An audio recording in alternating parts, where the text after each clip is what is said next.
जय हिंद। नमस्कार साथियों, आप सभी लोगों का मोस्ट वेलकम है आज के इस नए क्लास में।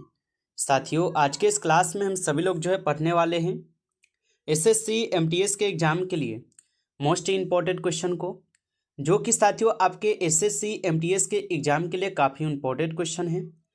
और ये साथियों बिल्कुल आपके न्यू पैटर्न पे आधारित प्रश्न है, जो कि आपके एसएससी एमटीएस के एग्जाम में पूछे जाएंगे।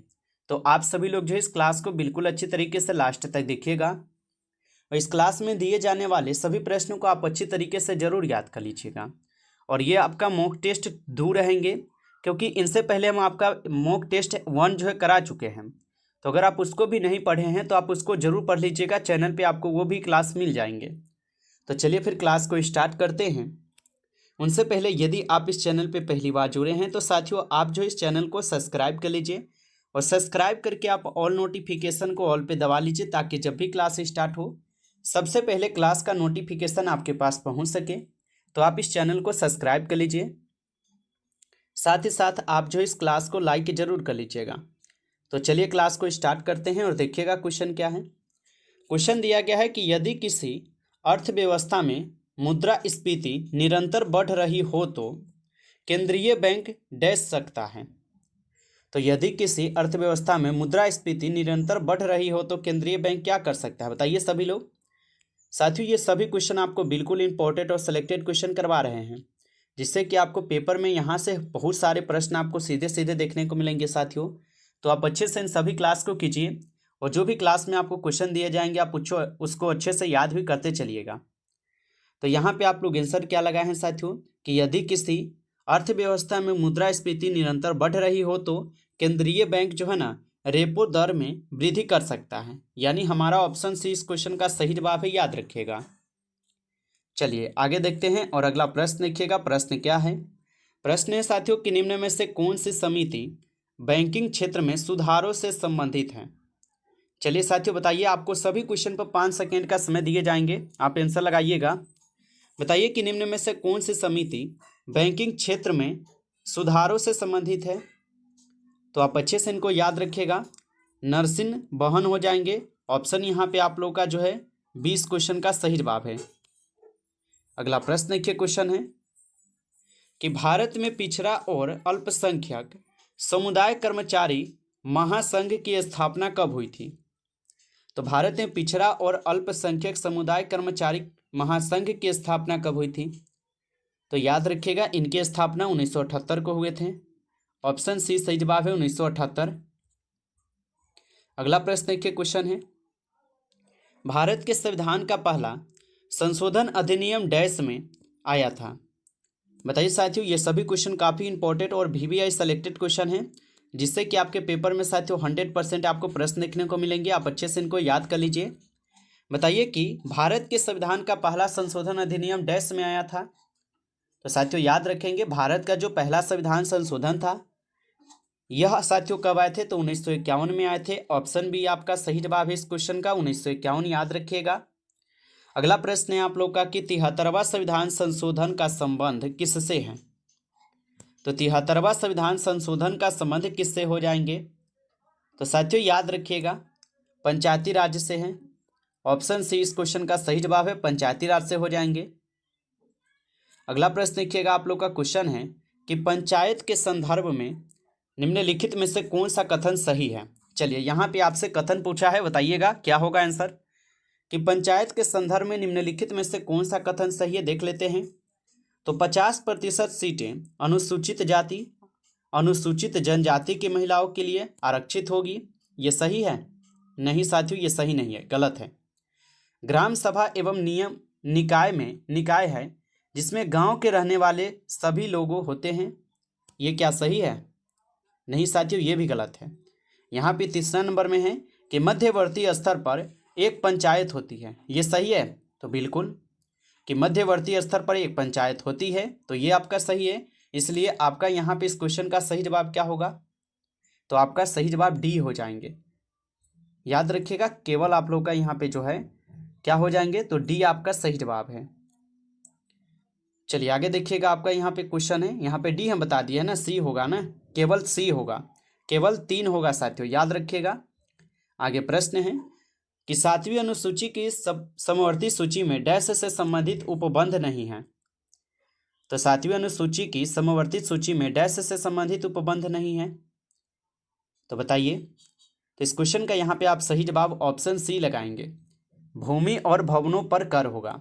तो ऑप्शन सी इस क्वेश्चन का सही जवाब है। आगे देखिए, प्रश्न है कि इनमें से किसने अप्रैल 1930 में नमक कानून तोड़ने के लिए तंजोर तट पर एक अभियान संगठित किया था। तो इनमें से किसने अप्रैल 1930 में नमक कानून तोड़ने के लिए तंजोर तट पर एक अभियान संगठित किया था? तो साथियों याद रखिएगा, श्री राजगोपालाचारी हो जाएंगे। ऑप्शन बी लगाए हैं तो आपका सही जवाब है श्री राजगोपालाचारी ही होगा। अगला प्रश्न देखिए, क्वेश्चन है फरवरी 1928 में आयोजित सर्वदलीय सम्मेलन के अध्यक्ष निम्नलिखित में से कौन थे? तो फरवरी 1928 में आयोजित सर्वदलीय सम्मेलन के अध्यक्ष निम्नलिखित में से कौन थे? तो साथियों याद रखेंगे, M.A. अंसारी हो जाएंगे। ऑप्शन आपका बी इस क्वेश्चन का सही जवाब है, M.A. अंसारी है। अगला प्रश्न देखिए, क्वेश्चन है निम्न में से किसके अंतर्गत भारत में सर्वप्रथम सर्वोच्च न्यायालय की स्थापना हुई? तो निम्न में से किसके अंतर्गत भारत में सर्वप्रथम सर्वोच्च न्यायालय की स्थापना हुई? तो साथियों याद रखेंगे, रेगुलेटिंग एक्ट 1773 के तहत हुआ था। ऑप्शन ए सही जवाब है इस क्वेश्चन का। अगला प्रश्न देखिए, क्वेश्चन है कि लंदन में ब्रिटिश ईस्ट इंडिया कंपनी के गठन के समय भारत का निम्नलिखित में से कौन सा बादशाह था? तो लंदन में ब्रिटिश ईस्ट इंडिया कंपनी के गठन के समय भारत का निम्नलिखित में से कौन सा बादशाह था? तो साथियों याद रखेंगे, अकबर हो जाएंगे। ऑप्शन ए इस क्वेश्चन का सही जवाब है। चलिए आगे बढ़ते हैं और अगला क्वेश्चन देखिएगा। क्वेश्चन है कि मुगल काल में निम्नलिखित बंदरगाहों में से किसको बाबुल मक्का कहा जाता है? तो मुगल काल में निम्नलिखित बंदरगाहों में से किसको जो है बाबुल मक्का कहा जाता है? तो साथियों याद रखेंगे, सूरत को कहे जाते हैं। ऑप्शन डी इस क्वेश्चन का सही जवाब है, सूरत। चलिए अगला प्रश्न देखिएगा। आपका यहाँ पे प्रश्न आता है कि नदी के उस ज्वारीय मुहाने को क्या कहा जाता है जहाँ मीठे, ताजे और खारे जल का सम्मिश्रण होता है? तो नदी के उस ज्वारीय मुहाने को क्या कहा जाता है जहाँ मीठे, ताजे और खारे जल का सम्मिश्रण होता है? तो साथियों याद रखेंगे, उनको ज्वार नदमुख बोला जाता है। ऑप्शन बी सही जवाब है, ज्वार नदमुख बोला जाता है। अगला प्रश्न है कि कहवा किस जलवायु की उपज है? बताइए कि कहवा जो है ये किस जलवायु की उपज है?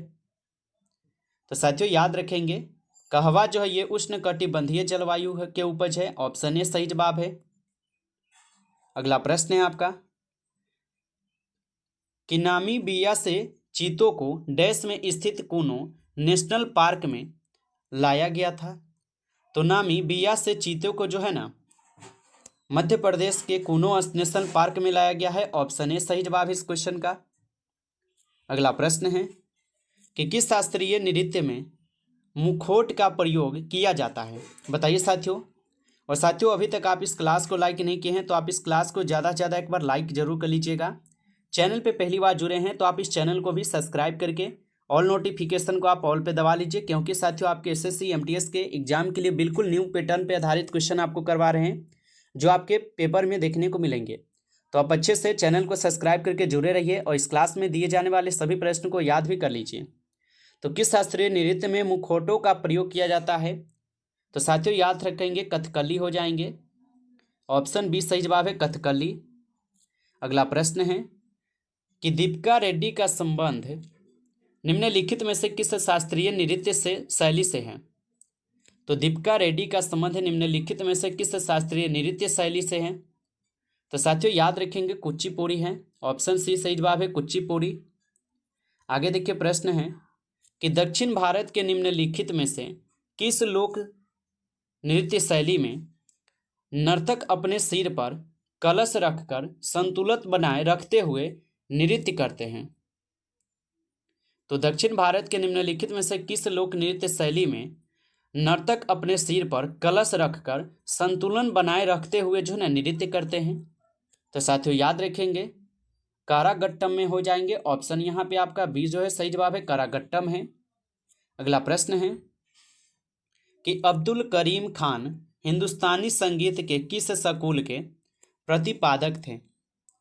तो अब्दुल करीम खान हिंदुस्तानी संगीत के किस स्कूल के प्रतिपादक थे? तो साथियों याद रखेंगे किराना घराना के हैं। ऑप्शन ए सही जवाब है, किराना घराना। अगला प्रश्न है आपका कि सुंदरम बाला चंदर निम्नलिखित में से किस वाद्य यंत्र के मुख्य वादक रहे हैं? तो सुंदरम बालाचंदर निम्नलिखित में से किस वाद्य यंत्र के प्रमुख या मुख्य वादक रहे हैं? तो साथियों याद रखेंगे बीना के हो जाएंगे। ऑप्शन सी सही जवाब है, बीना। अगला प्रश्न है कि किसके शासनकाल में अजंता की गुफाएं निर्मित की गई हैं? तो किसके शासनकाल में अजंता की गुफाएं जो है निर्मित की गई है? तो साथियों याद रखेंगे गुप्त काल हो जाएंगे। ऑप्शन ए सही जवाब है, गुप्त हो जाएंगे। अगला प्रश्न है आपका कि कीचड़ उछालना और खेतों में दौड़ना किसी आदमी द्वारा गर्जना करती हुई भैंसे दौड़ाना कर्नाटक के निम्न में से किस त्योहार के लिए विशिष्ट दर्शनीय चीजें हैं? तो साथियों याद रखेंगे ये आपके कंबाला के लिए हो जाएंगे। ऑप्शन ए आपका सही जवाब है। अगला प्रश्न है कि लिंगराज मंदिर भारत के निम्नलिखित में से किस राज्य में स्थित है? तो लिंगराज मंदिर भारत के निम्नलिखित में से किस राज्य में स्थित है? तो साथियों याद रखिएगा ओडिशा राज्य में। ऑप्शन सी सही जवाब है, ओडिशा। अगला प्रश्न है कि हरी पत्तियों का पौधा लाल रोशनी में रखने पर कैसा दिखाई देगा? तो हरी पत्तियों का पौधा लाल रोशनी में रखने पर कैसा दिखाई देगा? तो साथियों याद रखिएगा काला। ऑप्शन सी लगाए हैं तो आपका सही जवाब है, काला दिखाई देगा। अगला प्रश्न है निम्न में से किसे क्षारीय मृदा धातु जो है ना कहा जाता है? तो निम्न में से किसे जो है क्षारीय मृदा धातु कहा जाता है? तो साथियों याद रखेंगे मैग्नीशियम को कहा जाता है। ऑप्शन ए लगाए हैं तो सही जवाब है आपका। नमस्कार साथियों, इस क्लास में 25 क्वेश्चन थे और ये आपके मॉक टेस्ट का 2 क्लास था। इनसे पहले हमारा 1 क्लास हो चुका है। अगर आप उसको नहीं पढ़ें तो पढ़ लीजिएगा। आपको प्लेलिस्ट भी हम बना देंगे, उसके माध्यम से पढ़ लीजिएगा। साथियों इस क्लास में कुल आपके 25 क्वेश्चन थे। कितना आप लोग सही कर पाए हैं कमेंट में जो बताइएगा। यदि आपको क्लास अच्छा लगा हो तो आप इस क्लास को ज़्यादा से ज़्यादा लाइक कर लीजिएगा। चैनल पे पहली बार जुड़े हैं तो आप जो है इस चैनल को सब्सक्राइब करके ऑल नोटिफिकेशन को आप ऑल पे दबा लीजिएगा, ताकि जब भी क्लास स्टार्ट हो सबसे पहले क्लास का नोटिफिकेशन आपके पास पहुंच सके। तो आप इस चैनल को सब्सक्राइब कर लीजिएगा। चलिए फिर मिलते हैं आपसे एक नई टॉपिक के साथ नेक्स्ट क्लास में। तब तक के लिए जय हिंद, जय भारत।